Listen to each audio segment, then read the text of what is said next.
And welcome back, everyone. Welcome to World Team League 2022 Winter Contest Round 8, Day number 3.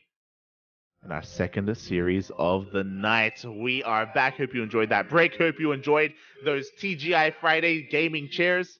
And Hojo, as we are getting ready for potentially the match between two of the best teams in the entire Team League.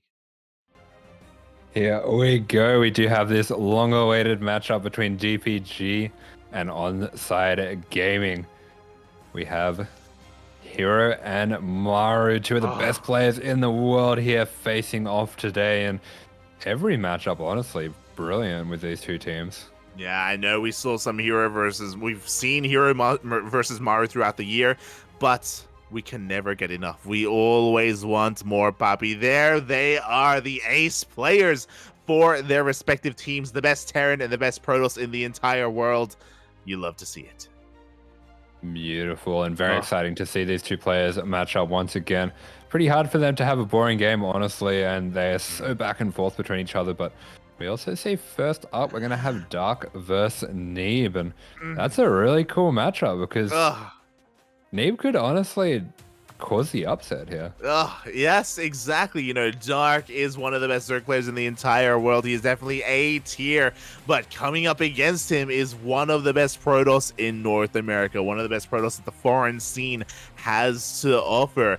Neeb didn't have the best of times at Atlanta, to be fair. You know, you could argue he was maybe superseded by the next generation in Australia, but regardless, Neeb is still a titan in the scene, and especially when it comes to the late game, he has some of the best that PvZ has to offer.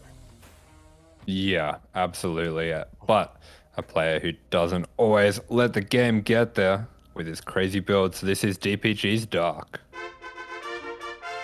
Oh, and spawning in the top right-hand corner of Data C, Onsyde Gaming's Neeb.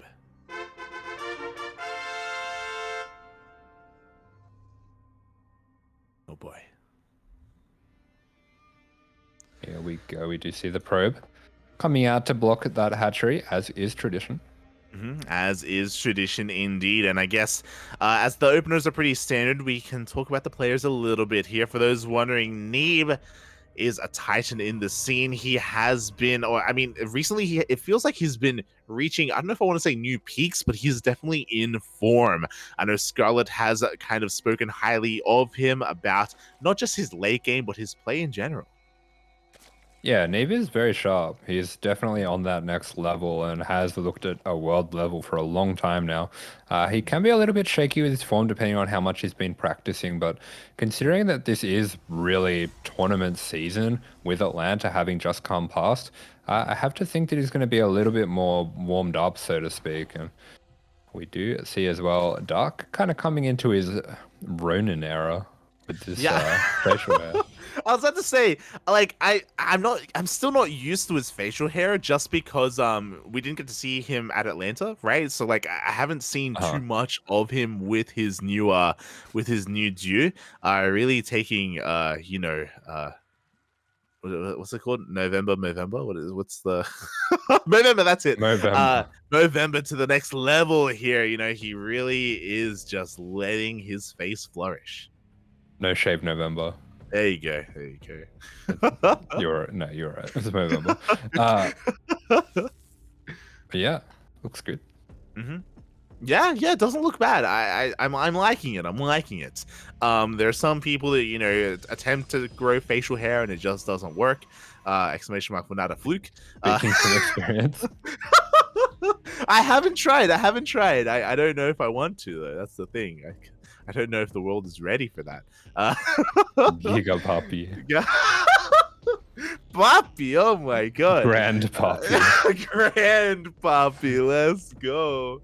One day it'll be unleashed. Grande. Grande, Poppy, grande. Until such a time though, Neeb opening up with two more with a 3-gate opener. Oh my god. Yeah, this is something that I've been seeing quite a lot lately. It's something that a lot of the NA Protosses do, but it's become popular in general as well. I've seen Creator and I think Classic as well, both doing it, where you go for this early pressure with the Adepts before the Twilight is anywhere near researching Hmm. that glaives. That's the Hmm. word. Yeah. But we do see that Dark is already starting up a Roach Warren, so he's looking to not only beat this back, but actually go for a little bit of aggression of his own. Yeah, exactly. So honestly, this was a pretty important Overlord scout from Dark. He does get into the main base. He does confirm the additional the additional gateways as well as the Twilight Council researching. So Dark, very correctly, does throw down that early Roach Warren. Is already starting Lings here off of a very low drone count. So he is looking to try and hammer this home and maybe shut it down before Glaives really gets underway. Yeah, I was going to say that. It kind of looks like he's looking to just smash this before it even gets started and then go Mhm. across the map with a counterattack before Neeb can build up too much army. Because, yeah, Neeb is actually looking to be a little bit greedy behind this as well, getting quite a fast third. And this is one of these things that this builder affords you. It kind of looks like the normal timing, but because the Glaives is so much later, you're forcing units before you're actually committing. Yeah, exactly. And, why not just work that in towards a massive push? Forces a recall here. 2 Adepts go down. 3 go down. Half of the Adepts. And now I worry if Neeb moves over in position at the third base, he's going to be very exposed. There's no shield battery there either. And Dark is just going to hammer it all home. Yeah, I am worried that he's cut a little too much, a little too many corners here, and Dark is moving across the map with a sizable force now. Yeah, it looks like Glaives may finish up just in time for the fight, especially because we're waiting for Ravagers here. So Neeb is a little bit lucky in that respect. But despite that, these adepts aren't really what you want. Oh, but they do find the Ravagers. Yeah, he does do find the Ravagers, but there's a few too many here. I love this shade, actually. He's going to be threatening a counterattack. I think this is a great way to approach this, but he Oh, does cancel the shade, taking out a lot of these Lings. Great micro coming out from both players. yeah, exactly. At the same time, Lings are going to be able to wreak havoc upon that third base, but this is what I was worried about. These Ravagers are so vulnerable against the Glaive Adepts, so many of them already going down. Yeah, really nice trades coming out from Neeb. He's going to be ducking back into that base, starting to trade out with the Lings, and overall, Neeb taking some good trades here. Yeah, exactly. I think it may have been a mistake here for Dark to send his Lings for a counterattack instead of having them reinforce his Ravagers instead for a more solid fight. As a result, Dark is forced back and Neeb only loses 4 probes. Yeah, Neeb way up on the workers here and Yeah. finds himself in a pretty comfortable position as long as he can hold this second wave.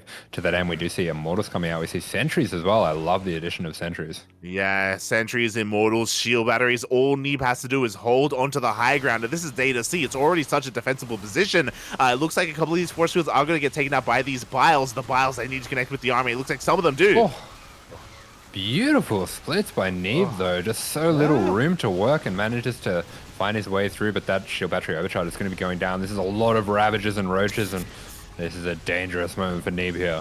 Yeah, Lings are flooding across the map. Dark is Giga all in, and Neeb needed more than just a handful of shield batteries and a handful of sentries. It looks like this third base is forfeit. The Robo gets depowered. Yeah, that Immortal is not going to be coming out, and this Immortal here is not going to be doing too much. There are no Roaches for it to focus down. All of these have been turned into Ravagers, and Dark has a huge amount of Ravagers here just breaking on down this front door. The shield batteries are not ready for Neeb in the natural. I have to be a little bit critical about the location of that Robo. It wouldn't have been depowered if it was in the natural or even the main. GG gets called, and Dark takes the first game.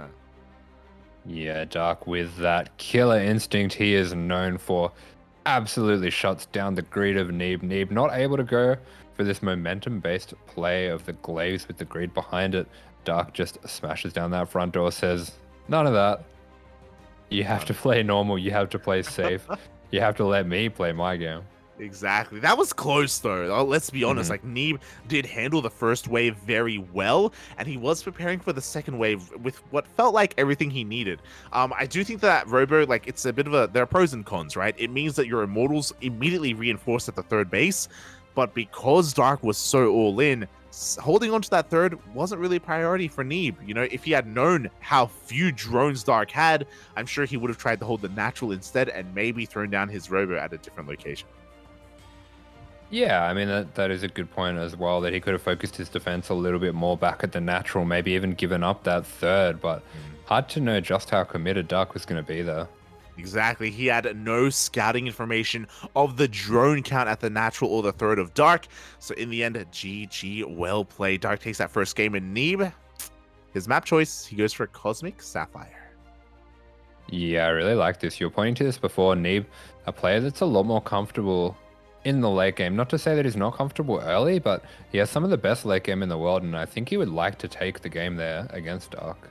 Yeah, I think that is very clear. I think Neeb just wants the game to go longer. He wants to be in his element. And I have to wonder how Dark is going to approach this. You know, these kind of all-ins are a little bit more difficult to execute on Cosmic Sapphire. But, you know, Dark has a lot up his sleeve. You know, at any moment, he can cut drone production. Yeah, I mean, Dark just might not care, and he's shown time and time again against Protoss that he has some killer Nidus timings as well. There we go. There we go. We have seen some Nidus timings. We've seen some Roach pushes. There is so much available to him to end that game early. We'll see. We'll see if he can do so. We'll see if Neeb can scout and respond in time and survive until the late game. Yeah, exactly. I mean, Dark, he is a scary opponent to go up against. He does some crazy stuff. Like, we're talking about it in some of the other times that we've casted him. Sometimes when a player is a stronger player, or at least perceived to be the stronger player, they try to play things safe. They try to just macro up, let it get to a late game. But Dark's the kind of person where he'll just go for these crazy all-ins off weird drone counts against anyone. Yeah, he doesn't care. He just doesn't care. So that's why he can be a very tricky player to play against. And here we go. We have our map. And in the top left-hand corner representing DPG, it's Dark.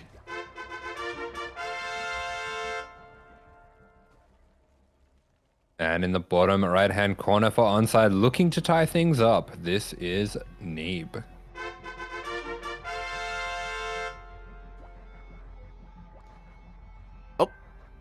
Oh, thank God. Just a little bit of latency there, but we are now back. And yeah, so far, nothing too crazy. We don't have any early pools or anything like that. What are you feeling? Are you feeling the Nidus, Papi? Are you feeling it? I think so. And I think for Neeb, I think he doesn't go for that 3-gate build again. I think he just goes for Stargate this time. It would make a lot of sense. I mean, there's a reason why the Stargate opener is so meta and so popular, because you can very safely expand and take some more bases. Can arguably be vulnerable to roach pushes, but on top of that, Oracles are also amazing at scouting. Yeah, I'm definitely expecting to see that Oracle first coming out this time. We shall see. Dark just going for a hatch gas pool, nothing too crazy, everything that we would expect from a Zerg player. Also, the unnatural natural, you know, we cannot take our natural, Pappy. Sorry. Yeah, it's not allowed. It's not allowed. It's Why would not that legal. be allowed? It's not legal anymore. It was just Can't let Zergs get what they want. You give them an inch and they take a mile, you know? You give them a nice map pool full of Zerg maps and suddenly every other pool's a Terran map pool. You talking about Zerg or Terran right now? What's going on? What's hashtag Terran pool? We are gonna be getting into this game, and yeah, right now we're just holding our breath to see what gets thrown down after this Cybercore from Neeb. We were talking about the maps a little bit earlier, how this does kind of lend towards longer games if allowed. But at the same time, I know we've been talking a lot about the aggression from Dark, but if need be, you know, he's not afraid of the late game. Yeah, doesn't want it. If Neeb be, we do see that Wobgate is getting cancelled, so we're going to be seeing that Stargate opener coming out for Neeb. Yeah, you called it. It was the expected thing on a larger map like this. Should be seeing an Oracle opener, should be seeing double Oracle. Will we get triple? Is Neeb one to pull an Estrella or a hero and just not stop making Oracles? Gonna get the 10 Oracle hit squad. Oh, wait, did you watch that, by the way? No. No, oh, thank God. It's so gross. I've seen what 10 Oracles do to a hatchery. Yeah. It's beautiful. They kill it. It's disgusting. It just melts. God. It's the equivalent of 2 cyclones, mate. It's crazy. As you do see, Tuadep shading in towards the third base, we're going to be target firing some of these drones. 2 drones already going down. Even these lings, not bad trades for Neeb. Oh. Yeah, these Adepts actually getting quite a lot of damage, so catching Dark a little bit off guard here. Yeah, even gets a third drone and a third ling, a fourth ling as well. Gonna get a fifth. Uh, it's not the biggest of deal killing these lings, but like whatever value he can get, like this is just good trades. One ling. Ah, ah, ah. Two ling. Ah, ah, ah. Keep Did you going. watch Sesame Street? Three ling. Ah, ah, ah. I did watch Sesame Street. Yes, I did. Wonderful. This Just is so you not- don't this- know any music, so I thought maybe you Yeah, didn't know yeah. any TV shows. This is not the first Sesame Street reference we've made in a cast together. Actually, Okay. I think it was a couple of weeks ago where I was talking about Big Bird. Really? Yeah, I was talking about that one time where Grover had to hold up the Sesame Street sign for like a month because it fell down because of like Hurricane no. Katrina or something. The hell? I don't remember this at all. That's all I remember. Probably just wasn't listening. As we just see this Oracle dipping in, going to be getting 2 drone kills. 3rd drone kill as well. Nice control coming out from Neeb here. Oh, exactly. We do see him as keeping that Oracle alive. Bit of a ling run by here is going to try and apply a little bit of pressure to that third, but with these adepts in a good enough position, as well as that Void Ray, yes, that is perfectly safe. But oh my god, Asher, you should be a Zerg player. You're in the brain of Dark right now. Oh my god. Yeah. You know, He wants to kill the Stargate player. It makes sense. he wants to Good to kill the see. Protoss. How else do you do it? Oracle's going to be dipping in and out. It looks like Neeb playing some mind games of his own. We haven't seen a Forge go down just yet. Actually just going for the Twilight and the extra gate. So it's possible that he's looking to not let this game go too much further as Blink starts up. Am I crazy? Did he cancel the Nidus? He canceled the Nidus and he threw down a Spire. Made a Spire instead. Yeah. Interesting. He heard that Asher was calling him, and he's like, "No, no one can Forget read me. about it. I must stop this at once." As he just completely switches things up. Interesting choice. I wonder what he saw that made him change his mind, because he didn't get another Overlord into the main base. If I'm not mistaken, he did see the army at the third, but yeah, interesting choice. Yeah, kind of seems like he changed his mind on when he thinks the timing that he has is. He doesn't want to hit earlier, and the fact that he's throwing down a Roach Warren as well leads me to believe that maybe he thinks that Neeb's going to be the one looking to be aggressive, and if he Nidus'd, he would have just been, walking into a lot of units. Yeah, exactly. That's exactly what would have happened as Neeb did focus on that gateway production. It does now have a standing army here in the middle of the map, and Dark is going to respect that. I'm really curious to see how hard he commits to muta production, as there we go. 7 mutas are on the way. Beautiful. So those mutas just going to function as a hit squad to take out some of the probes as Neeb force him a little bit all in. But Neeb, he's actually finding himself quite deep into Dark's defenses, and Dark does not have much here for him. Oh my god, this stage trap is going to be huge here. Does Dark realize what's going on? Half the lings do get stasis, and the Stalkers are going to press on forward. Oh. Yeah, Dark was so greedy going for these mutas this way. He's got nothing on the ground to deal with this Stalker force. Yeah, and all these mutas are going to be going down. GG gets called, and Neeb fights back and puts a point on the board for Onsyde Gaming. Yeah, Neeb, very clever there with his timing, just delaying that Forge and delaying that +1 to get a little bit of earlier pressure there, and it pays off. He catches Dark being greedy. Yeah, a couple of curious things happened there, by the way. Neeb did reveal his army at the Zonaga, which Dark had control over. And after Neeb kept pressing forward, it took Dark a while to actually bring his lings back. He had actually committed to trying to deny that 4th base, if you recall. So it looked as if Dark just didn't believe that Neeb would push into him. He's like, oh no, yeah, he's just getting this. This will force him to turn around, right? No, Neeb didn't care about his 4th. He was willing to let it die and force a cancel. He called Dark's bluff, and he gambled a little bit, and he gambled well. Yeah, I wonder if Dark should have just gone for it there with the Nidus. And I just realized as well, I think what prompted him to change his mind was maybe the Oracles flying past and scouting it. Yeah, I didn't quite see the pathing of the Oracles, but it's possible that they did scout it. But anyway, Neeb getting an important point back on the board for Onsyde, because the rest of these matches are very evenly matched, so they would not want to be going into this in a 2-0 deficit. Yeah, I do think this is a very important win here for Onsyde Gaming. Like, despite, of course, it being the team of Maru, I do think that DPG is still favored overall. So Neeb punching up a little bit here against, you know, a world-class player, or maybe arguably a higher tier player. Yeah, Dark vs. Neeb might be the only match that I wouldn't call almost completely even. So to get the 1-1 there is super important. Definitely. And yeah, it just puts a little bit less pressure on the players here. Not that Maru is really one that ever shows that he feels any pressure. Yeah, you're not wrong, but if Maru were to ever show any kind of pressure, any kind of stress, it would be against Hero. Oh, he's got 9 mindset. Oh my god. It's the first Protoss to break the 8 barrier. Oh, he is the prophet that was promised, Papi. Hero with the 9 mindset with a couple of 10s thrown in there. Not quite S tier, but arguably should be S tier up there with Maru. Yeah, I mean, the hexagons are almost identical. They just have the 10s in different spots. Yeah.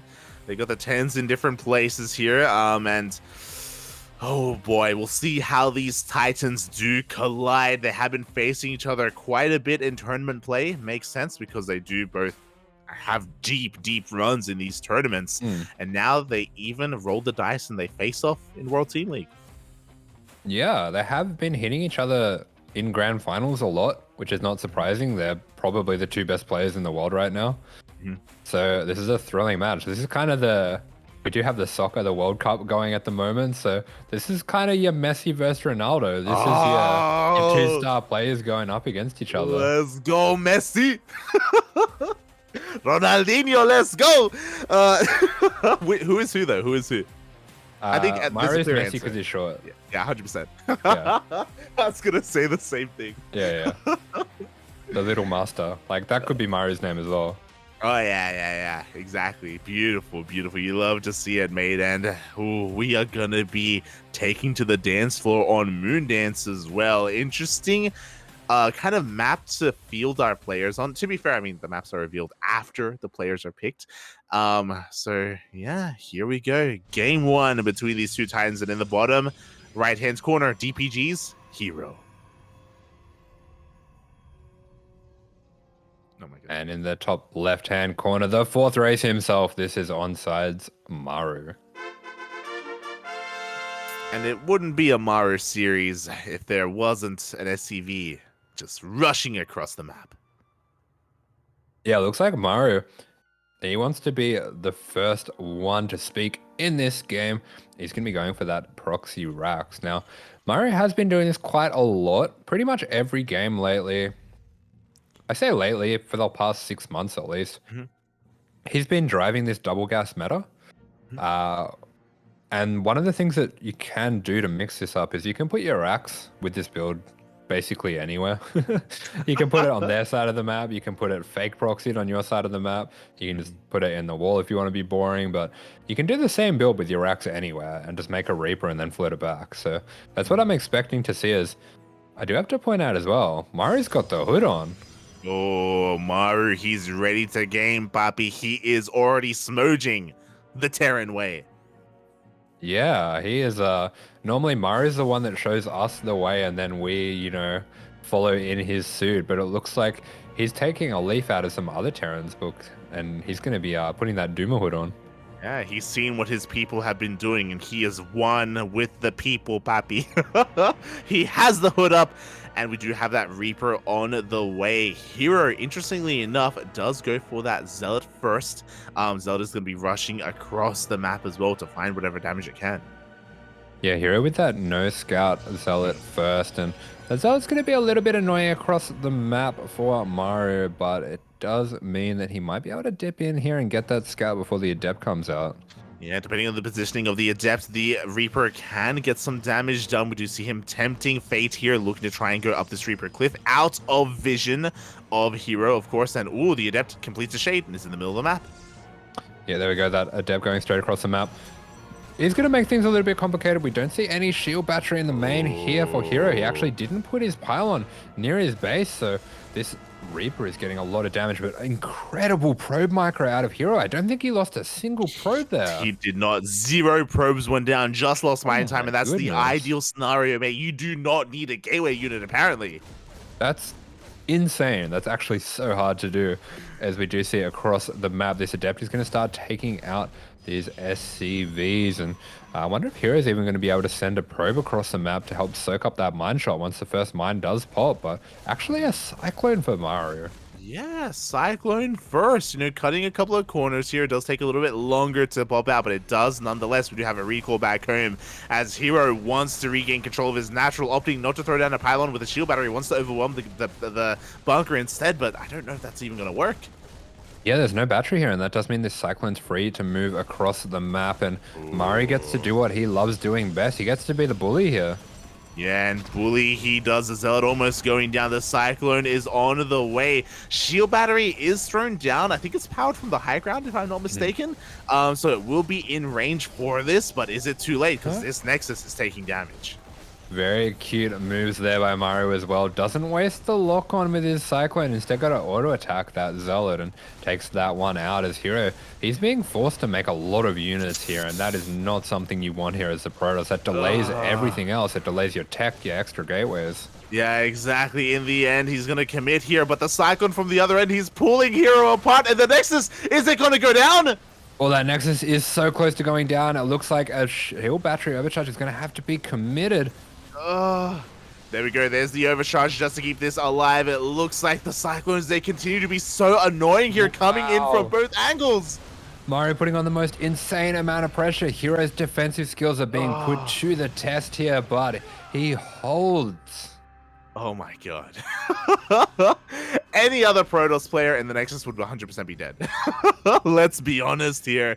So Hero does barely hold on. The Cyclones escape with their lives. Honestly, Maru didn't lose too much there. Yeah, Mario put on an insane amount of pressure there. He's going to be sending out that Scouting Reaper across the map. Has his Raven, got his eBay for that +1 on the way. Just getting into everything that we see from a standard Mario game with his 3-1-1 timing, but at the same time we see Hero, he is chronoing out that blink, and we've seen how good his Stalker micro can be.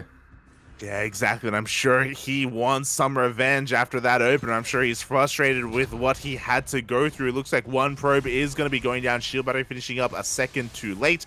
Looks like the Stalkers should be enough to take down this Reaper as it gets a full scout off. Does confirm the Twilight Council and the Blink. Yes, here's that chrono going down on that blink there, as we do have a third Nexus going up for Hero, so just going to be that 2-gate blink opening. Should be a little bit more defensive. Might send some Stalkers out just to help kite across the map, but both players content to go into more of a macro game, so we're going to get to see a lot of these two players here.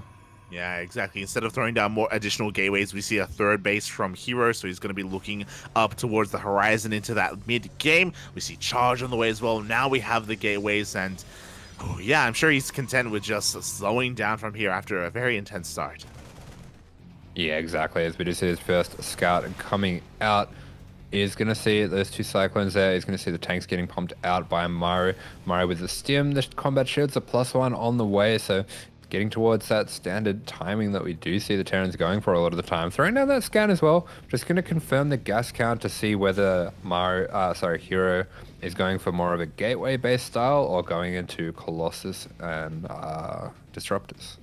Yeah, we can see that that bay was not thrown down. Instead, we have a gateway explosion. 6 gateways to join the 2 that were already done. So 8 in total, I believe, alongside a Templar Archive. So Charge Lord Archon is going to be joining the fray here. And Hero, yeah, going to be relying on more of a Swarm Toss style, less so a high technical Robo style.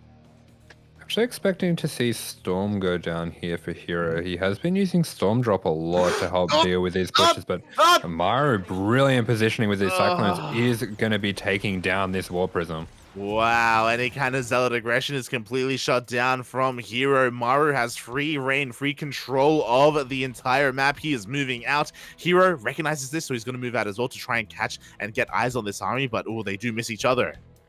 Yeah, Maru wrong siding him here, and he is going to be able to get into a nice position with this first tank push. We do see no time for Storm. The Archons are going to be getting morphed in. We have a few batteries on the way, as well as Charge finished and ready to go, but Maru is not going to give him any time to breathe. He goes straight in as the force field. Beautiful for Hero, zoning out those tanks.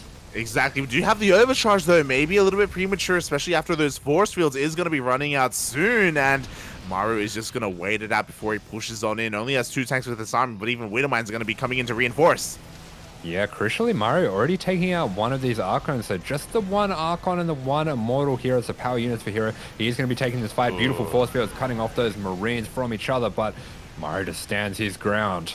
Yeah, there's just too much bio here from Maru. He breaks on through, takes down that pylon, even cancels a couple of warping in units. GG gets called, and Maru will take the first game. Much to his thrill and excitement, he can barely contain himself at this moment, taking down Hero. But that is just one game on the board. Yeah, to be fair, you know, there's very few players out there that would force Maru to hydrate after the game. You know, that's what really shows you. That's what really tells you that he was heating up me. Yeah, Maru pretending to be human after that game. Just taking a sip of water, just, you know, oiling those joints. Yeah. So I have to say, after he drinks that water, like smoke is gonna start like coming out. Like starts like shaking. And whoa, what have I done? Like, that's why I don't do this. I remember now. Yeah. But yes, a very solid game there by Maru. Things just heating up very quickly in that game. Things escalating, you know, after that proxy into the bunker. Hero was cutting some corners, delaying or not throwing down like an earlier pylon and a shield battery in that location either, trying to get away without using it because of his excess of gateway units. Yeah, a lot was going on that game. Yeah, I mean, looking back on that game, it kind of seemed like a hold because he didn't lose the Nexus, but at the same time, Maru forced out so many gateway units at such an early time, which is not what you wanted the Protoss, and also there was no mining at that natural, so I have to wonder if that's what gave him the victory in the end. Is he just kind of got in right before Hero could power up because everything was so delayed. Yeah, and I'm sure because of how delayed the economy of Hero was, that put a lot of pressure on him to go for the faster third base instead and focus on trying to recover his economy, less so on maybe being more aggressive like he usually is. So I'm sure that all just kind of compounded on each other into the game that we saw, kind of a lot playing into it. So yeah, very interesting game number 1. Yeah, but we do see Hero getting his map pick here is going to be picking Cosmic Sapphire, so wants a little bit more room to work. I have seen him a lot on this map going for proxy Stargates in the middle, just under those rocks outside the base of the opponent.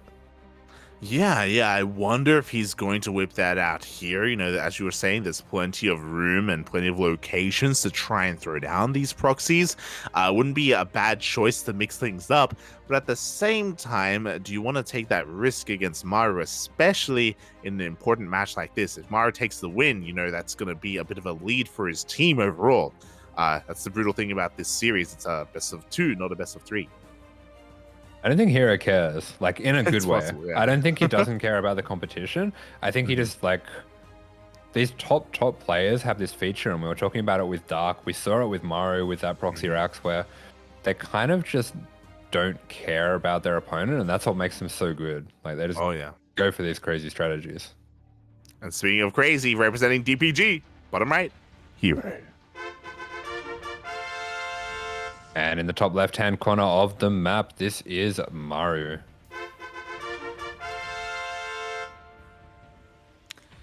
But yeah, I 100% agree. There's like kind of an X factor when it comes to these specifically Korean, like top Korean players. You know, Maru, Dark, Hero, they just are willing to whip out the aggression and be hyper aggressive with cheese and with proxies whenever they want. Could be game 1, it could be match point. It will against them, match point against them in like a grand finals. They'll do it. I don't care. Yeah, exactly. As we do see Hero sending out this nice early scout. Maru's Rax is in fact going to be at home this time. As Maru does just kind of reposition in his chair a little bit. You know, he has to make sure he's at optimal operating power. Yeah, just you know, making sure that charger is all the way in. As What? the What? charger, he has to be charged. Oh no. Yeah. Shaking my head. Oh, hey, he does get the CC down. Perfect timing. Yeah, he gets the CC down. I mean, even if it wasn't on location, he could always lift it up anyway. We just see Hero trying to be a little bit annoying, tasing away at that Ooh. SCV. But, oh, very, very smooth handoff there on those workers. Yeah, the mineral walk. So smooth. It's got the moves. It does. As we do see that Marine first being revealed. Kind of like we saw Beyond playing earlier today. We see this single gas into the fast expand with the Marine. This is a style that was a lot more popular maybe a year ago. We did have a lot more players playing more defensively, not going for the double gas aggression that Maru's made so popular. But on a big map like this, I think it does make sense. Oh yeah, definitely. You know, you could argue maybe a little bit risky, especially because you were talking about maybe Hero being more aggressive here in game number 2. But in the end, Maru, you could say, gambles correctly here. The openers were quite standard from Hero, so not really going to be punished for a more economic build. As Hero goes for a Twilight Council, not a Stargate. Yeah, there we go. This is a pretty typical way to respond to this. Just a 2-gate blink is usually your best bet when you come against these single gas builds, and it does look like he is going to be chronoing on out that blink. So we do see a mine drop is going to be the build of choice for Maru. Oh, yeah, the mine production has already commenced. We do have the Star Pro finishing up in a couple of seconds as well. Stalker's moving out. We do have that one Hellion going to be rushing out to try and get a bit of a scout off, maybe get a little bit of damage done, but it does get spotted by this Adept, and oh, Hero was real quick to shade. Yeah, Hero all over this, but unfortunately with that Twilight in the wall, Maru sees what he needs to see. It's true. Is very true. You know, the Hellion was killed, but was able to scout in the end, so he's fully aware of what he is going up against. Oh, and we'll see if the Widowmine drop can go out unscouted. Yeah, there we go. We just see that bunker coming up at home. So going to be extra safe here. He's going to be getting a lot of, actually takes out that Adept. So nice Marine movement coming out from Maru as the Widow Mine does sneak out the back here. There's no sensor tower vision for Hero, so he's not going to see this one. Oh, so it looks like we have lost the light. So hang on, I have to take a screenshot of this. He's just paused on such a beautiful frame. There we go. As we do see this mine drop coming on in, he's going to be dropping on top of the workers here. Beautiful quick pull by Hero. Nice unburrow from Maru as well, as we do see one of these mines going down. But Maru saving the medevac most importantly, and that will keep a lot of the stalkers of Hero pinned back here. Meanwhile, back at home, we see that Raven starting up. We see this mine drop dipping back on in. No pull out from Hero. Maru just playing it safe. Just showing that he has this mine drop to Hero to make sure that the units are being kept back at home, but Hero is comfortably getting up his third. Both players just macroing up on this larger map. And we do see the tanks coming out. We see the charge coming out as well for Hero. So Hero pretty comfortable to play the game the same way that he did that last game. Of course, we didn't have any crazy Cyclone or Reaper aggression this time around. So I think he'll be quite confident in his defense this time. He does have a lot more wiggle room. And we're going to be able to see what he had planned in that last game with that mass charge lot Archon style. Expecting to see that Templar Archives go down behind this, as that Prism does get started up as well, and the Raven going to be dipping in for some harass. There we go, Hero too fast. These two players, they are so evenly matched. It's such a brilliant battle as we do see that Raven getting pushed back on low health. Only 2 probes going down, and we do have over here that Observer just kind of shuffling on up with the Raven not there.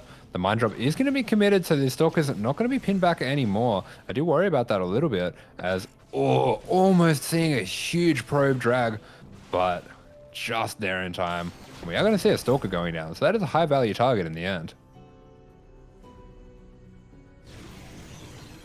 Maru just being relentless with this harass here. He's going to be targeting down a few more of these probes. We do see 3 probes going down, so the damage is starting to add up for Maru. Once again, we see Hero going for the Zealot harass. Maru not in position this time with the Cyclones to intercept, so that's going to be a massive thorn in his side as he starts to move out here. This is something that is so annoying to deal with as a Terran player when you get caught moving out. That warping of Zealots in your main can just put you so all in at a time where you really don't want to be committed with your push.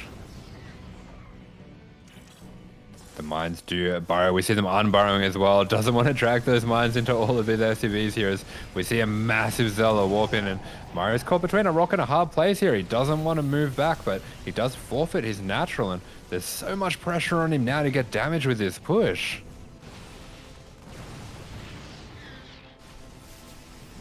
We're going to be diving on in. Maru somehow trying to clean up this push at the front, but the shield battery overcharge is committed. We see one immortal being focused down. The tank's in a beautiful position here. The shield battery overcharge halfway, almost being fully drained as Maru has to make this push work right here, right now. We do see him dipping over to the third, leaving those tanks a little bit exposed. I am worried the Immortals are going to get on top of them, but he is sharp. He is in position. Turrets going down. Both Immortals going down, and Maru is breaking on through here. A lot of these probes being taken out, and the Zealots, they are going to be able to get on top of these tanks, and that is a lot of Zealots here, but Maru finds himself in this beautiful crevice, even cutting off some more surface area with a turret. Beautifully placed there. There we go. The Robo is falling. The Nexus falling too. Oh, these mines. I love these mines. The mines are just going to stop those Zealots from breaking between these bases, actually cutting off the reinforcements of Hero, putting him in such a difficult position, and Maru gets the win. Man, that was looking so dicey with the Zealot warp in his natural. He lost so many SCVs, but there we go. He is going to take this down with a 2-0 victory over Hero, getting a little bit of revenge there. GG. And there we go. So Onsyde Gaming, they find themselves on match point in this all-important match, and this is such an important match that's coming up between these two players because I don't know if you guys are familiar with the World Team League format, but basically what happens is the top 7, they will be in that order on this kind of tiered bracket. So 7's going to fight against 6, and then the winner of that fights against 5, the winner of that against 4, etc., etc. So finishing on first in this ladder actually means that you're seeded straight into that grand final, and these are the 2 teams that are going to be vying for that spot. So this is a really important match. This is the way for these 2 teams to distinguish themselves, and I have to say it's kind of a little bit of a preview of our grand final if everything goes according to plan for these 2 teams. So Maru looking to distinguish himself there, but here we go. Our last matchup. If we don't go to the ace match, we have Cure, one of the best Terrans in Korea, coming out for Dragon Phoenix Gaming. And for Onsyde Gaming, we have Solar, a fantastic Zerg, a Zerg that's been looking in very good form lately as well. So we are going to see a brilliant TVZ from these 2 players as Cosmic Sapphire will be the first map. Now, Cosmic Sapphire, this is a much bigger map. It's a map that does tend to favor the Zerg a little bit more in this matchup. For those not familiar with the format of this World Team League, the first map is pre-selected by the admins, and then the second map will be picked by whoever loses out of these 2 players. So things do look stacked in Onsyde's favor, but Cure here is no pushover. As here we go. Spawning in the bottom right hand corner of the map in the blue, this is DPG's Cure. And in the top left hand corner of the map for Onsyde Gaming, this is Solar with the match point. And with that match point, Solar is not messing about. He's going for a pull first. Oh, and Cure, he's going for a proxy racks. This is so unlucky for Cure. Pull first, a little bit of a hard counter. Oh, and Cure is committing to the 3 racks. Oh no. This is a disaster for Cure. 3 racks, one of the most committed forms of proxy racks, and Pull first just shuts this down. So Cure, he is really up against it. You can see the way that he's positioned these Raxes as well. They're really far away, so he doesn't want this scouted. He might even be looking to pull up a few of these Marines before he goes in. But yeah, Solar with the blind counter. He's going to have Lings waiting and ready.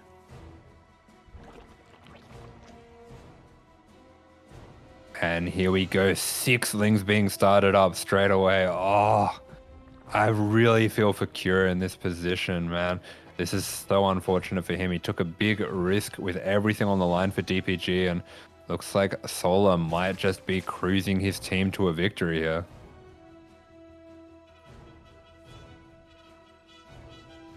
There we go. These first few SCVs running in to go for that wall off, but they will be meeting a wall of Lings, and the Lings going to be charging down. The Lings see the 3 SCVs, so they are going to back off. They realize that this is a 3 Rax. It's a lot more committed than, say, a 2 Rax. So Solar looking to play things a little bit more safely. I really like this from him, but he's got to be careful that the bunker doesn't get up.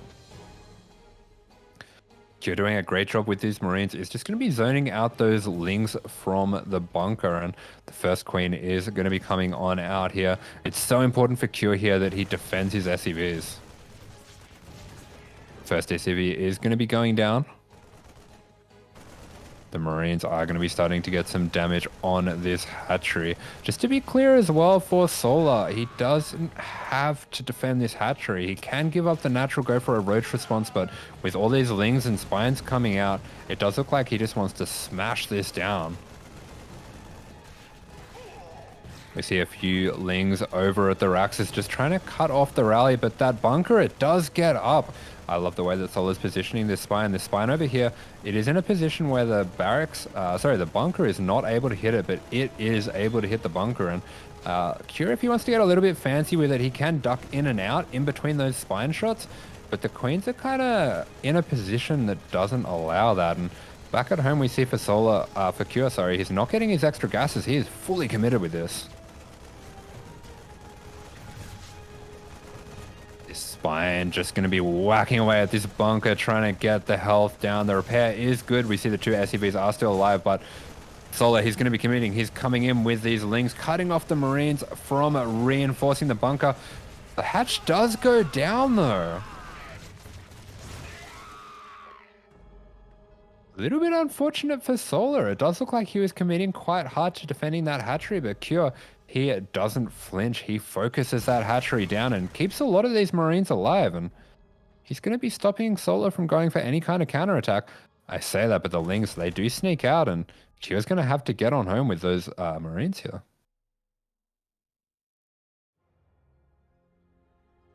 There we go. We do see the Spine repositioning here. Those Queens going to be in the way, but Cure actually cutting off the Lings here. And I'm starting to think that Cure actually might have found a way to find a little bit of a lead out of this horrible position that he was in.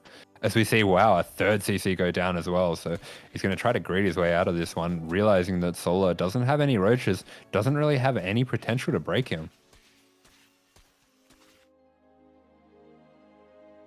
Oh, and here we go. A little bit of a respite. We get to take a breath. We get to sit back, relax, take in this map. These Raxes with those little boosters on their back just going to be trying to find their way back home. Not going to be using any of those for the extra scouting. And yeah, we do kind of find ourselves in a bit of a weird position here. And this is something that happened a lot, like when we saw Maru always going for 2 Raxes every game, where you'd think that 2 Rax would lead to short games, but it can sometimes lead to these really dedicated late games. And there we go. We just see those first few Raxes landing. We see the Overlord being taken out. We see all of these add-ons being started up for Cure. And I'm wondering if he's just going to be looking to, you know, turtle this up on this big map. There we go. Cure actually with a huge Marine count. Solar getting supply blocked by losing that Overlord and only just getting his 3rd up now. I think this reaction by Cure to get the 3cc, to get these Raxes back home, it's really paying off for him. And what I thought was a dire situation for him is actually turning into his benefit. And I'm starting to think that the Terran actually has the lead here. I love this as well. Skipping out on the factory, he's going to be going for those very fast bio upgrades, getting that 1-1 on the way as well, and starting to move out and get a little bit aggressive with his Marines.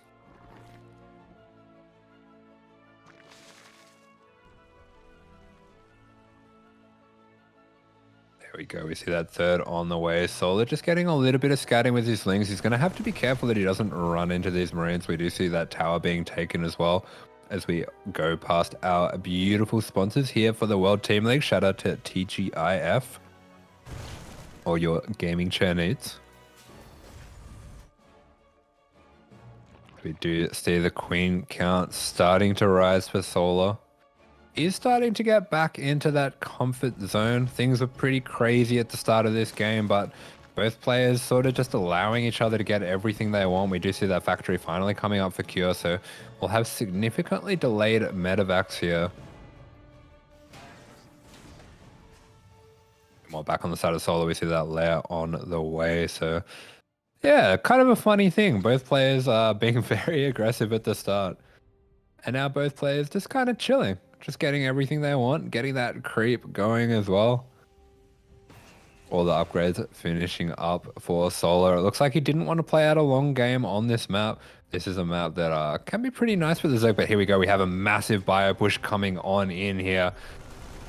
Bane speed still a very long ways off for Solar. How good is Cure going to be with these clicks? Can he click down those Banes? As we do see this first team has been very effective for him, actually finding a lot of these reinforcing lings, and the Marines are not going to be cut off here. Solo is just looking to sandwich those lings, grab them from behind, and get those Banes on top of them, but he's not going to be able to do so. I'm getting a little bit worried for Cure here that he's overstaying his welcome.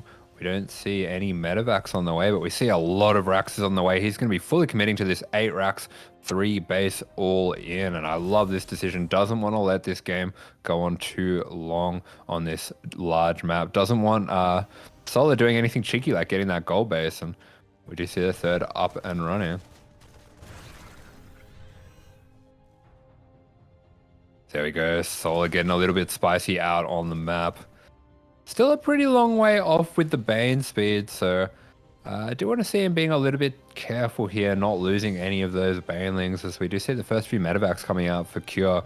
We see Marauders on the way as well, so it does look like it's going to be more of this new Mine Marauder style of 8-Rax that Maru has been popularizing. Smooth pickup, we are going to be threatening that main with the medevacs as well. But the Queens are in position.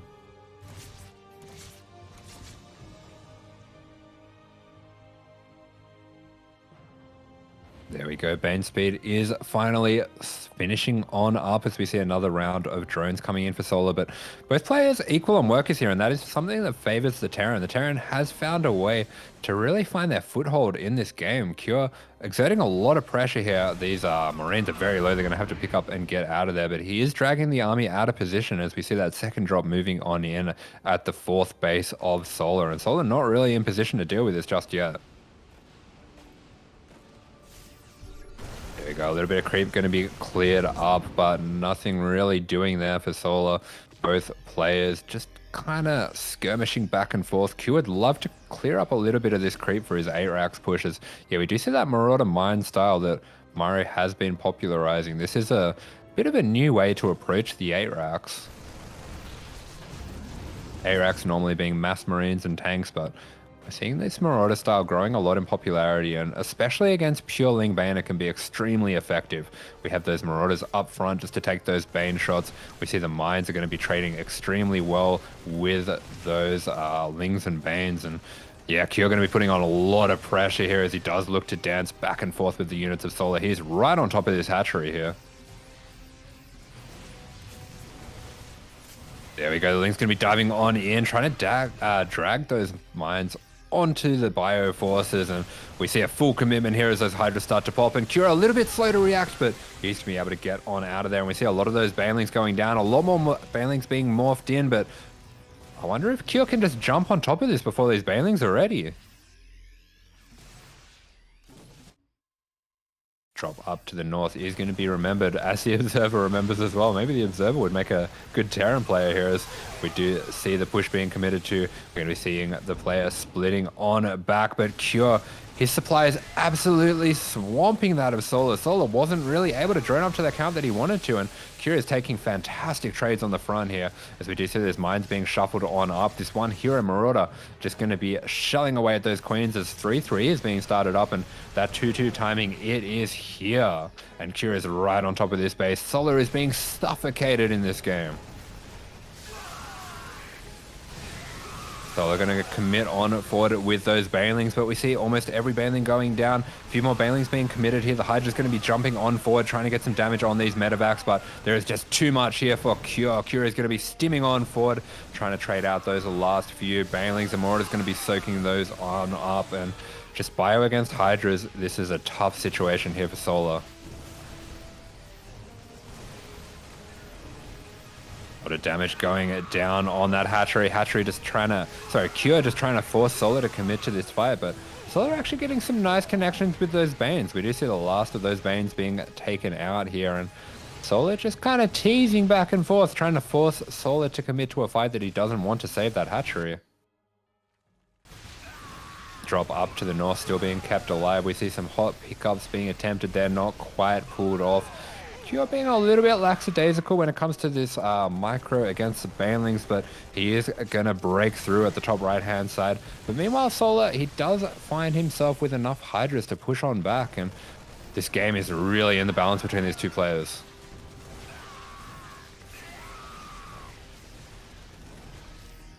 There we go, Cure just continuing to rally on in. As behind this we see Solar actually feeling comfortable enough to get his Hive up. If he can start to get into the Adrenal, maybe even to some Lurkers. Lurkers are going to be the end game here. That will completely halt this push if he can get there. You see that 4cc for Cure is on the way, is starting to finish on up. So he does have an exit ramp here, but he does want to be careful that he doesn't want to lose too much all at once. These Hydras finally going to push him back. So we do see that Overseer going to help to clear up the mines as well. There we go, this mass Hydra looking to trade well with Cure, but we do see that base in the top right has been taken out, so Solar kept back on 4 bases to the 4 bases of the Terran, and Cure just going to keep applying this pressure. We see 3-3 is finishing up on time with the +2 of the Zerg, and man, 3-3 bio. We hear people complaining about it, you know, 3-3 Marines just stim and win, and I gotta say, they're not completely wrong. 3-3 Marines, it's a powerful unit. Yeah, this is just a constant trade back and forth. We're seeing units dying on both sides. The mines getting pushed on forward. I do feel like Cure is starting to break through with the 3-3 here. I am getting a little bit worried for Solar that he's just not going to have the eco to sustain this. We do see that Lurker Den going down. We see the Vipers on the way as well. The Lurker Den's still pretty far off, but if Solar can get to Lurkers, that is going to be what solidifies this position for him, as we do see, oh, that drop in the right. Somehow Cure has kept those few Marines alive. It's only 4 or 5 Marines in that medevac, but Cure's managed to keep them alive for this whole game, and oh, he's finally breaking through on the left. We see every Hydra going down, this 3-3 bio absolutely shredding on through, and Cure just fighting non-stop there, is able to get the win for DPG and keep them alive in this clan war. Beautiful game out of Cure. Constant trading, constant pressure. Kind of just got to see that one fight breaking out between those two players for almost 10 minutes there. And Cure, he was not giving up on that, and he gets the win here. Beautiful stuff. So here we go. It's going to be Solar's map pick as we do head into this last game. Just to catch everyone up on the format, of course, with this team league, if Cure manages to get the 2-0 over Solar, things are going to be tied up 3-3, and that means we go to an ace match, and both players are going to be able to send out this ace. That is really exciting. I would love to see a Dark vs Maru ace match. I think considering Hero went down 0-2 to Maru, he might not be feeling that confident, so Dark might be the one to go out against Maru, and Dark vs Maru, that would be a game I'd love to see, but let's not get ahead of ourselves, as we do see Tropical Sacrifice going to be the map pick for Solar. Now, Tropical Sacrifice, it is a map that does favor the Zerg a lot if they can get it to that late game. But getting it to the late game, that can be difficult as there's a lot of nice tank positions. So I wouldn't be too surprised to see Cure going for some kind of 2-base all-in or some kind of plan that's based around tanks rather than mines this time.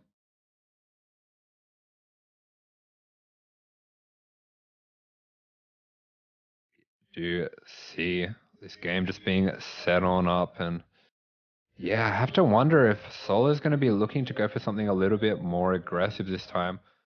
If we do cast our minds back to that, that's kind of incredible that Cure managed to get the win there. I actually completely forgot how that game started. Cure going for that proxy 3 racks against Solo's pool first. I was writing him off. I honestly thought the game was over. I thought Solo was just going to be able to shut that down, but Cure managed to snipe out that hatchery at the natural before his bunker could be taken down, and that was really what let him set up that push there, that constant push. Both players have been pushed to their limits here, and this is a matchup where you do see both players really, push to their limits mechanically, and it can be exhausting. So it's going to be interesting to see what kind of game these players want to play out, whether Solo wants to drag him out into the late game and start getting into the Nidus, getting into the Lurkers, maybe even getting into that massed out Broodlord army. Is that the game we're going to see between these two players?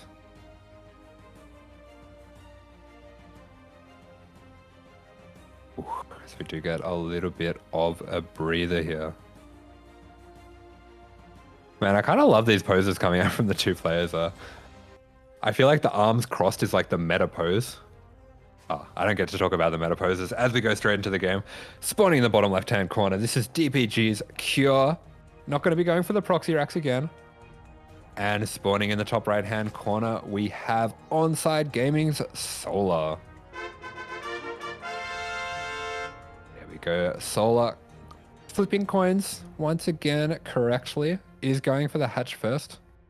And there will be no proxy racks coming out from Cure. But Cure actually going for a CC first. This is something we've been seeing a lot on these bigger maps, especially these maps with the ramps at the front. Just because players don't usually go for roach-based play on these bigger maps. It's a lot less advisable against a standard build. And that does give you a bit more wiggle room to go for something greedier like a CC first. Now, just because he's gone for a CC first doesn't mean that he's going into a big macro game. This is something that we do regularly see go into a 2-base all-in. So that is something I'm going to be keeping my eye out for.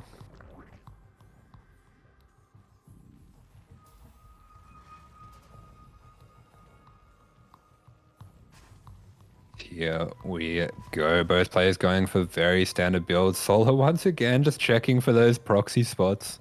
But Cure not cheeky enough to go for the same thing twice. Funnily enough, it probably would have done quite well here, but yeah, Cure not wanting to put his team's life on the line with something so risky like that.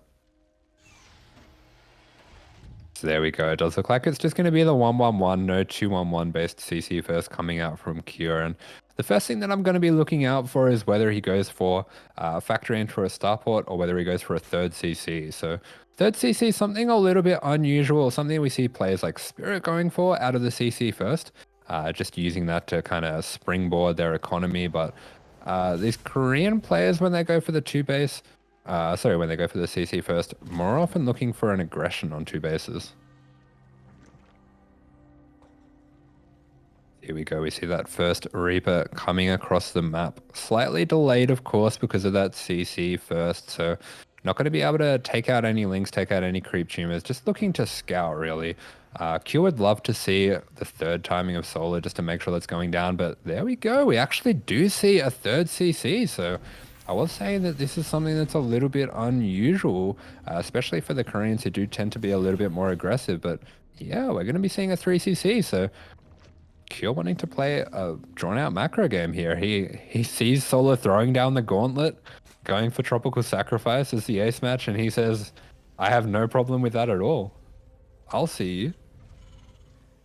And he's actually really greeting things out here. This is crazy. Skipping his starport altogether and going straight into double E-base way before his second and third racks. So Cure is just going full greed mode.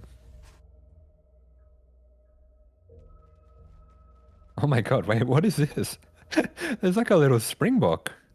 The Ling chasing down the springbok. It's like, you know, when you go to the dog park and you see the chihuahuas going up to the Great Danes and they're just running at them and puffing up their chest and barking at them, and the Great Dane or the giant dog, whatever it is, kind of plays along and backs off and lets the little dog have their way. I feel like the Ling just being the little dog there, the little chihuahua, just chomping at the heels of that springbok.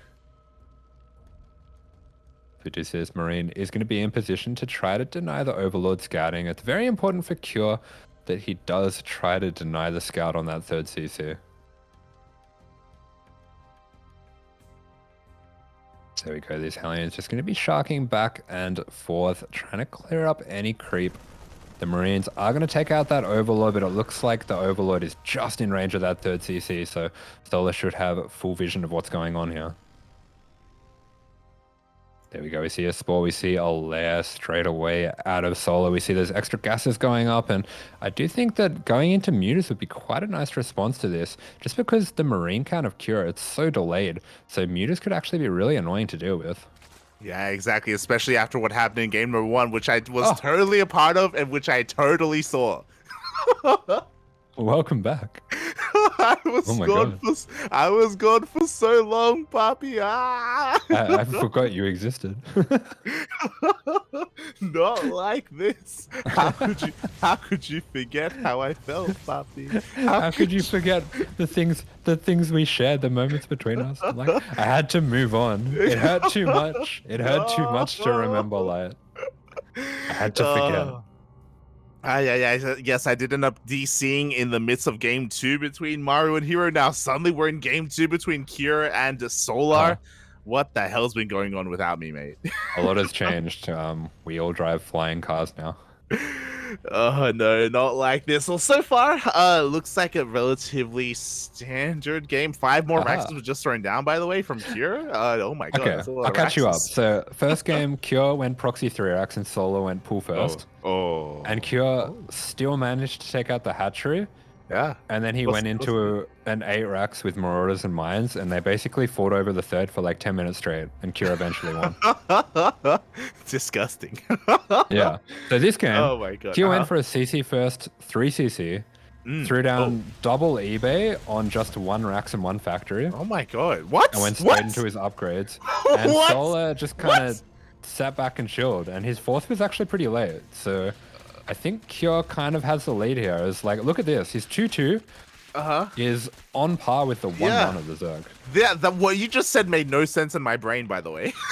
He went for a Rax factory double NG Bay. Oh my god. Well, as a result of that, Cure is going to have a massive upgrade advantage here.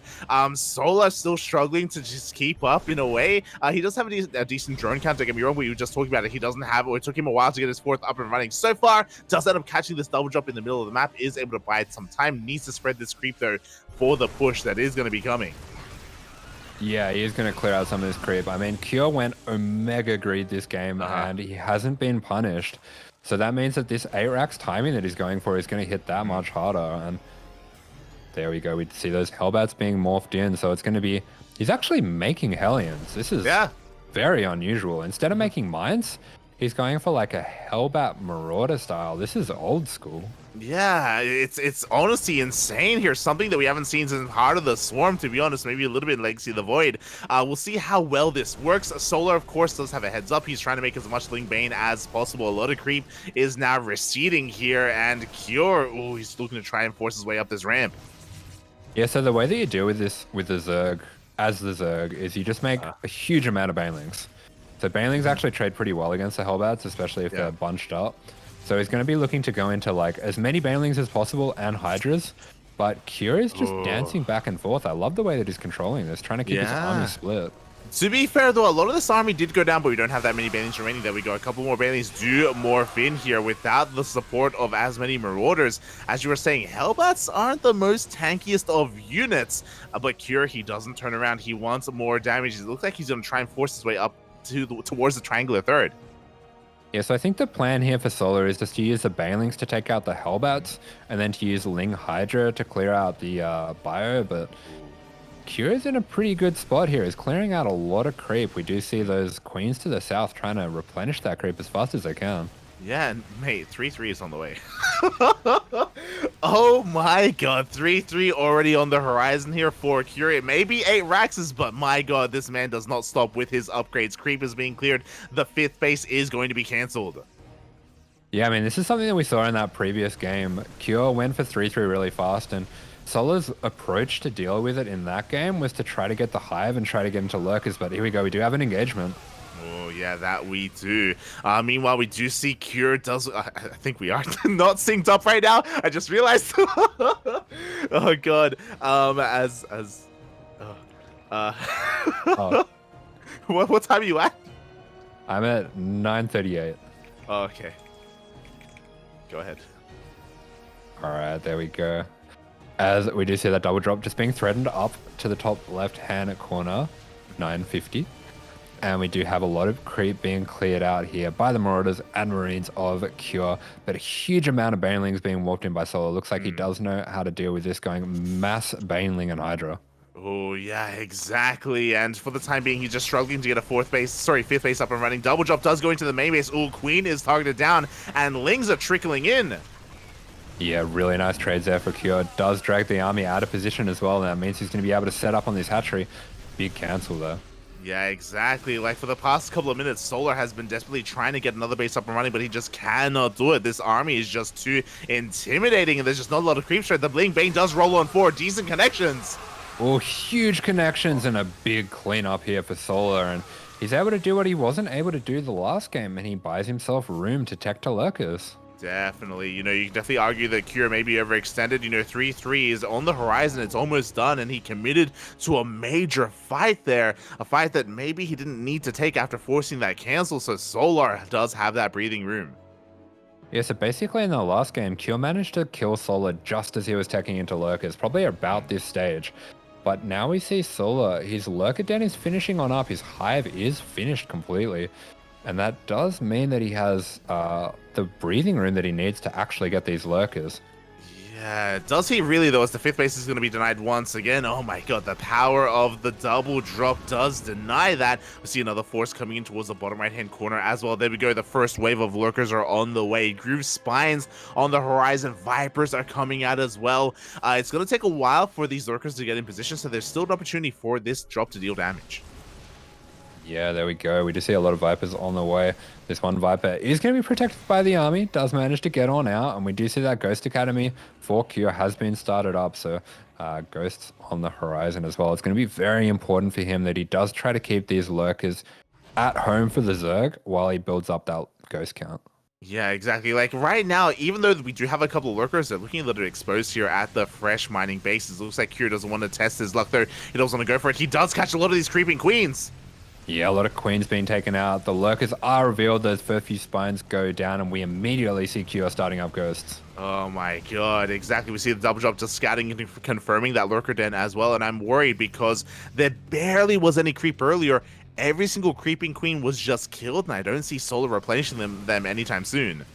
Yeah, and there is no creep to protect this base. Cure is right on top of this, and this means every time he rotates, he'll be getting damage on hatcheries. Yeah, regardless of where he goes, damage will be done. Solar is being choked out right now. The Lurkers are stopping him from dying, but regardless, as you said, damage is being done. Yeah, nice drop up to the north there as well, but we are starting to get into this situation where, oh my god, I was about to say that he needs Ghost, but here he goes. Oh, he just dives in anyway. He takes down the Viper. He takes down 2 Lurkers as well. It does take a couple of spine shots to the face, but the buyer survives. Yeah, that Blinding Cloud was absolutely clutch. Cure just wanted to spread out and stim on top of those Lurkers, break that position right away, but he was not able to do so. Yeah, exactly. Meanwhile, he has to be a little bit careful. Ling Bane does rotate over with his army, but because there is no creep spread here, Solar just can't engage. Yeah, Solar not really able to pull the trigger there. He's going to be sending over these changelings just to get a little scout there, but we are seeing Cure is able to start to mix some ghosts into his composition. He does have a few extra orbitals coming down, but he is just going to be pushed back here. I'm not gonna lie, I was hoping for the whole position there from Solar. I could see it all before me. The ghosts are moving on forward. These lurkers are looking so vulnerable right now. The Lingbane army is nowhere near this to protect it. I actually think hold position's so bad. Like the units would be in a concave when they get on top of it. They would. Oh, every single lurker goes down, and like you were saying, they were pretty undefended there. Yeah, exactly. No lurkers remaining, just Lingbane, Hydra, Viper coming on in. Do have a parasitic bomb on the weakened medevac, so it doesn't really bunch up, it doesn't really deal that damage, and Solar just bleeds out so much.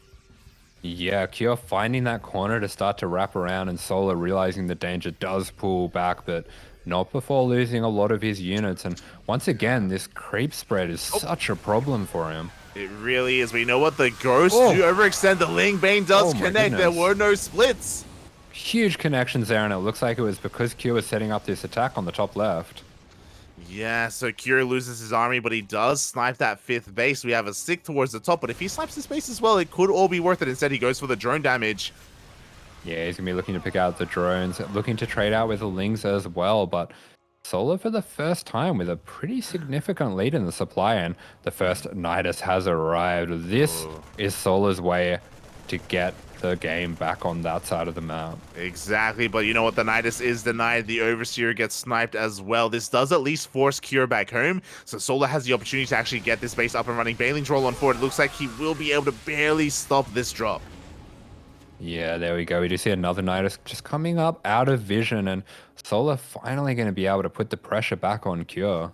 Yeah, Kira has Remax, but he doesn't have vision of the bottom right-hand Nidus. Lings do get caught out here as they do try to rotate over towards the center of the map. Nidus does finish, and in come the lurkers. Yeah, and I'm a little bit worried for Cure here. He hasn't had time to turn his extra CCs into orbitals, so he's going to be pretty short on scans for these lurkers if they are split up. Ooh, but they are not, and it looks like every lurker is going to get sniped here. The ghosts make short work of them, and they only get 3 SCVs. They do not even deny that base. Yeah, here we go. We got a big attack coming into the top left-hand corner. We have the parabombs going down on the medevacs. They are looking so low here as the army is getting cut off by the lurkers. Oh, that they are. Do we have another scan available? Looks like we do. Another lurker's gonna go down. Solar a little bit careless here. Only has a single lurker with his army, and it could go down as well. He has to commit if he wants to hold on to it, and it looks like he won't. Oh, yeah, Solar gets the worst of both worlds. Commits to try to save the lurker and doesn't even save it in the end. Looking very indecisive there about whether it would be worth it, and in the end just kind of dances back and forth and loses a bunch of units. Yeah, and I think his lurker count was reset to 0. He has Lingbane Hydra to defend. I think he has a couple of Vipers surviving. They may be topping up their energy as we speak, but they need that energy now or never because these bases are under threat. Yeah, with this lib count, with this ghost count as well, I am really worried for Solar in this position. It looks like Kira has finally got into that army that he wants here. As the first Nidus, as another Nidus gets up. Another Nidus gets up. It looks like we see a little bit of a counterattack. 5 lurkers are going across the map, but what about these fresh mining bases? Kira can afford to lose a CC. Solar cannot afford to lose these hatcheries. Exactly, as we just see the Yuan going down on that Liberator. Very important there. Cure really taking his time taking out this hatchery as it finally does go down, and that looks like it's going to be Solar's signal to go. Yeah, once again, the ghosts do bunch up. Lingbane do run forward, do get a couple of ghosts, but only a handful of them. The rest do manage to survive. Powerbomb goes down on these medevacs. Decent splits there. Oh my god, it looks like Cure is pushing through. Yeah, Cure pushing through. So many snipes going down on those Banelings as well, and does finally take out the hatchery, but we see Solar starting to expand to the bottom right. Cure actually supply blocked a little bit by these lurkers, and this is where they get really annoying when they're just split up between all of your bases. It doesn't really have that many orbitals to be comfortable here. Yeah, likewise, there aren't that many lurkers to split up. As we see the units tab, we only have 4 lurkers remaining. These 4 harassing lurkers are the only ones on the map right now. Snipes are going to be going off. Ooh, again, very expensive losses here for Solar. He's got a gas bank, not so much in the minerals, as he is trying to take another base towards the bottom right. Meanwhile, top left once again gets denied. Yeah, huge Marine Marauder Force coming in for Cure. He's got to be a little bit careful, though, coming in at this angle, and yeah, he does think better of it. Doesn't want to get trapped there. Oh, exactly. Doesn't want to overextend. Doesn't want to throw away his army right now, especially because he is still supply blocked. By the way, he needs to desperately get out of this. Doesn't have any depots being built either. I don't think Cure recognizes this. Oh, there we go. Oof. Yeah, a couple of depots being started up. He does have the money for it as well. Mhm. Pretty nice bank there for him. Solar really struggling for minerals here as we do see that extra creep and Nidus being cleared up.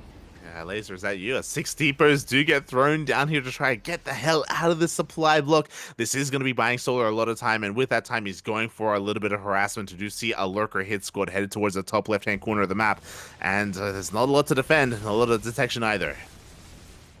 What did a laser ever do to you? Why are you always calling him out? I know, right? Every time.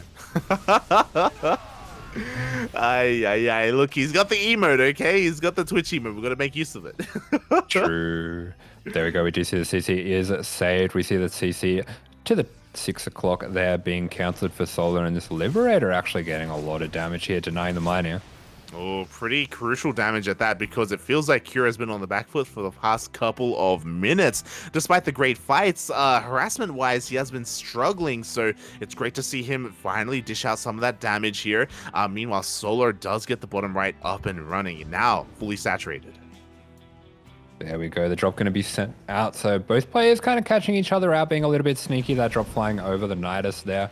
So we do see a rather big push coming in for Solar in the bottom right hand. And I'm a little bit worried for Curie. Doesn't have the splash to deal with this. He just doesn't have the units in position. We do see a Nidus towards the top left. The ghosts are there to clean it up, but that also means that they're not here towards the bottom corner of the map to deal with the army. Solar, though, he doesn't pull the trigger. Yeah, there we go. Once again, Cure splitting off these Marauder hit squads to help take out hatcheries. Oh, the lurker! He gets one! Yeah, nice little snipe there on the lurker and buys himself a lot of room.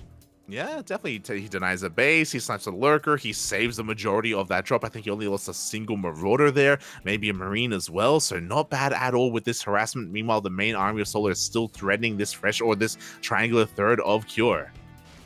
Yeah, I'm pretty worried for Cure in this position. He does have an army that he wants to push out with, but at the same time, getting base traded here would be a disaster. He needs the orbitals for scans. Yeah, exactly. Like these base trades, or the army that Solar is threatening with, is really just keeping him alive in this game, to be honest. Like, Cure has so much supply in his army right now, where Max and he only has 44 SCVs. Yeah, so he has a huge army here, and he really wants to do something with it, but this is something that is a problem with this map for Terran. It's so big, it's so wide. If you fully commit to fight on one side, the Zerg can just expand on the other side. True, but you know what? Solar, he's responding to this army. He wants to hold on to his fresh base. We're going to be coming into a big engagement. There we go. Power bombs on the medevacs. Yeah, pretty quick split coming out there from Cure, but looks like Solar wanting to commit to this fight, and I have to question this a little bit. I don't know if he has to do this. Yeah, that was a really awkward angle, and you're right. He doesn't really have to fight right now. He's not really protecting anything, but he's diving on top of the army. He's not looking! Oh. Trying to cause a little bit of chaos here with the lurkers over at the base and jump on top of the army at the same time, but looks like Cure's on top of everything here. He is going to finally clear out that Nidus. Clears out the Nidus. There's another Nidus towards the north. It looks like Solar is splitting up his army. You were talking about it. Going to be committing to a massive run by towards the top left-hand corner, leaving his small portion of Ling Bane Hydra to defend. Yeah, here we go. Looks like Solar is going to be pretty committed down in the bottom right-hand corner here as he does try to stop this base from getting up. Oh, exactly, and it looks like he's going to be able to keep hold on to his base for the time being. Ghost will defend as there was no detection. Yeah, the unit's just standing their ground here, and this is an insane battle from these two players. Cure really fighting tooth and nail to keep DPG in this fixture. Yeah, he really is, and we'll see if he can. The Banelings roll on forward, connecting with Marauders, but we see a full 360 surround. Huge surround coming in, very crucial power bombs. Stop Cure from picking up and getting on out of there. The Bane's going to be connecting on everything here. Wow, there were no splits. There was no way to split due to the surround, and Cure, his army supply plummets here. And that is it. He doesn't really have the economy to sustain that kind of loss. He only has 35 workers. He's got a couple of mules, but he cannot replace his army. Yeah, and there we go. We do see another Nidus coming on up, and there's an army from Cure. It's rather tiny. I'm not sure he's going to be able to hold on to this crucial base. Yeah, the planetary is going to go down, and now the dominoes will fall. Solar had a hard time expanding and taking a 5th base, but really all you need is 4 bases, 0 creep, and a lurker den. As he was able to slowly hold on, slowly expand, take a 5th base, take his own half of the map. The creep never really got too underway, but it was enough to hold on, to survive. And yeah, Cure himself just had a really hard time defending against all these counterattacks. Disgusting. Shaking my head. As here we go, we do have an overwhelming force on each side. It looks like Cure does have enough to deal with the right, but not enough for the left as those banelings roll on in. Yeah, they roll on in, they take down the entire mineral line. Meanwhile, not the best fight here from Solar. He's going to be losing a lot, not the most efficient trade, but a trade nonetheless, a trade that Solar can afford. Yeah, there we go. We see that scan going down. A lot of lurkers getting on out of there, but Solar is being forced all in. He has such little mining right now. We see him even floating that orbital towards this front base that has a few more resources, but he is barely mining whatsoever. Yeah, exactly. The economy is just not good. We do see Kuro moving out with his main army, doing what he can, clearing out what creep he can. Nice snipes here on these morphing in banelings, but I feel like this is his last hurrah. This is going to be his last standing army for the game. Yeah, this is his last moment here. Solar being a little bit wasteful for the banelings. It's going to be really important for him here that he gets some banelings on a target, but so the Blinding Cloud's going to help with that. And Solar's army is, you know, it's starting to get overwhelmed, but Cure, he is bleeding out units and he does not really have much of a way to replenish them. That's the thing. Like, honestly, that was a pretty good fight from Cure. Like, he just out-traded Solar straight up. He's going to be able to take down this mineral line as well. But Solar has more in production. He has more Ling Bane coming out, Hydras as well, and Cure just doesn't have the staying power. Yeah, it doesn't have the medevacs left to heal these units either, as we do see them just being chipped away at. And at the end of an epic game, Solar going to be taking the win for Onsyde. GG, well played. Does tie it up 1 apiece, but despite Solar's best efforts, due to Maru's performance, Onsyde will take the series. There we go. So Onsyde distinguishing themselves, putting them 1 above DPG, singling themselves out as the favorites to win the competition. Yeah, Maru getting a bit of revenge here in this best of 2 against Heroes. A little best of 2. And what's amazing, or what's great, is it does show that both Hero and Maru, they can go blow for blow. There's no like kind of one dominant force over the other. They go back and forth in series, and that's why they're so much fun to watch. Yeah, that was a really great matchup. And here we go. We do see DPG actually with that loss going to be slipping down below Alpha X and Psystorm. So the competition is fierce in these top 5 teams. Fierce, Papi. And, you know, despite the fact that DPG was the best team in the previous season of WTL, Onsyde Gaming going undefeated. Yeah, it looks like Onsyde are really looking to break away from the pack here. Exactly. They will break away. And with that, that is our 2 series for the day done for World Team League. So thank you so much, everyone. Hope you all enjoyed yourselves. I enjoyed the time that I was here. For the majority of the cast, to be fair. But unfortunately, I did miss out on a couple of games. My router just straight up died on me. I don't know what happened. Smurge, Bobby. Thanks, Smile, for the raid, by the way. I forgot to say that. Yes, yeah, thank Papi Smile. Thank you so much for the raid. Go to bed, you animal. Shaking my head. But much love for the support, and I hope everyone enjoyed themselves here in a World Team League. And you know, Asher, despite the fact that we didn't get to spend the whole night together, what little time we had meant a lot to me. We made the most of it. We did. You know, we made memories we'll never forget. Exactly. You know, there was some highs, there was some lows, there was a little bit of smoging, there was a ZVZ in there as well, so we got to be a little bit dirty. Yeah, it was beautiful. I see. It was a beautiful time, and thank you so much to Kuro as well. She, of course, did put up with all of our nonsense and did allow the stream to continue on despite my internet problems. And yeah, Asher, thank you so much. Shout out to Rufus as well. Is he away? Uh, No, I don't know. he's He's gone. somewhere. I think he's just waiting in the kitchen. Fair enough. I mean, not the kitchen, the bathroom. It's like, feed me again. Feed me, Poppy. Give me Again. that 2 a.m. food. Oh, Disgusting. God. Yeah. Well, with that, if anyone wants to tune into more of some AsherBro, where can they find you? They can find me on the live VIP stream playing customs or Twitch TV/AsherBro. There you go, AsherBro on Twitch TV. Check him out. He is a great streamer. He's a Terran enjoyer and a Protoss apologist. So, kind of the worst kind of human being. But that's a little fun there. Give him some love. Give him some support. You want to tune into myself, _VIP on Twitch and Twitter. Sometimes I am able to stay connected to the internet and can stream. So check me out on a daily basis. I'm going to be streaming over on my channel for a couple of hours a day.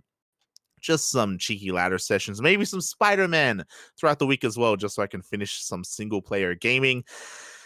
Because I am a father. I'm a poppy everywhere. I can't escape it. I can't escape the kids, Asher. No matter where I go, it's a problem. Terrible. Awful. Good. And, they'll be asking for money. Yeah, Migs. But yeah, with that, thank you so much. Our next broadcast is gonna be in 5 hours. So if like every time I say something like that, Ash is like, oh my god. Actual animal. Poppy. So if you want some more StarCraft action, I may go for a nap. I may stay up. I have not decided yet. But in 5 hours, we will have our BTL match against Berserker Esports, a pretty strong European team, and the Ducklings are going to be going up against them. Stream. Don't sleep. Stream. God no. That sounds crazy. 2 a.m. stream. No, my brain is already dead after ANZ chance, mate. You play Zerg, you don't need it. I do. I wish I didn't. But yeah, with that, Ash, do you have anything you want to say before we head off for the night? Even if the light leaves you, if you hold light in your heart, there'll always be a bit of it with you. What are you saying? Once you've experienced light, it will always be inside you. Yes, something like that. Oh my god. It sounded good in my head, but there was no ending. So there you go. Thank you so much, everyone, for tuning in. We'll see you in 5 hours. And until then, keep gaming, keep playing StarCraft, and enjoy whoever we raid. Ciao. Say goodbye.